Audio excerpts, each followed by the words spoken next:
Hey everyone, it's a 1 Minute Risk Manager.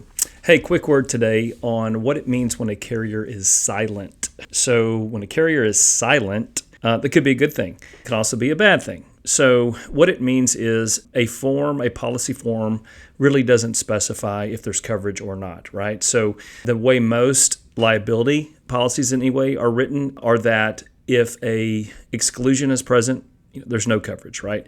If they tell you that anything's covered, really, unless they tell you that it's not.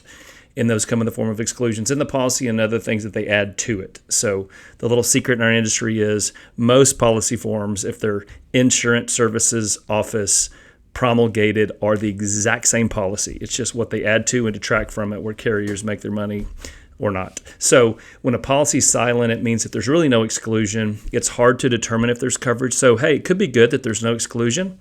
Carrier adjusts the claim. Could be good. There's coverage. We'll see. It's also a bit risky. In the world of cyber, having a silent cyber potential gap in coverage could be catastrophic. And here's what I mean. Cyber policies, we talked about this a couple of weeks ago with respect to the city of Oakland cyber attack, right? So cyber specifically is a huge growing area of risk in our world. The policies themselves deal with first-party coverage, which is your stuff that gets either taken, your system gets shut down, there's a denial of service attack, what have you.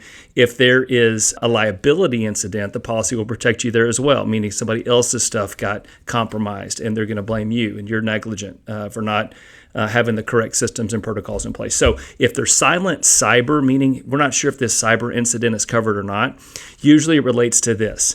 Because of a cyber incident, there is possibly bodily injury. What if a hospital's ventilator system quits working for their patients because there was a cyber attack? That's a bodily injury claim, could even result in death, which has happened.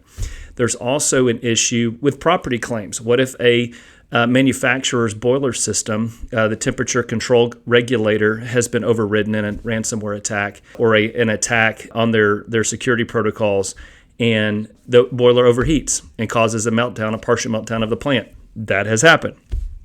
That's a property damage issue.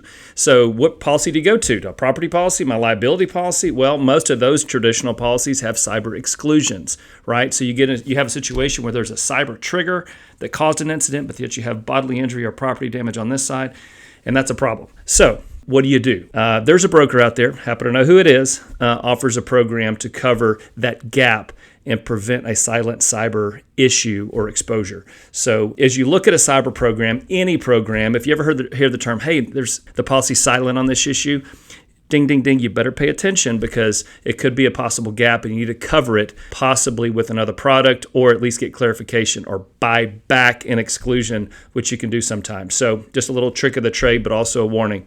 So hope this helps. Go make better decisions.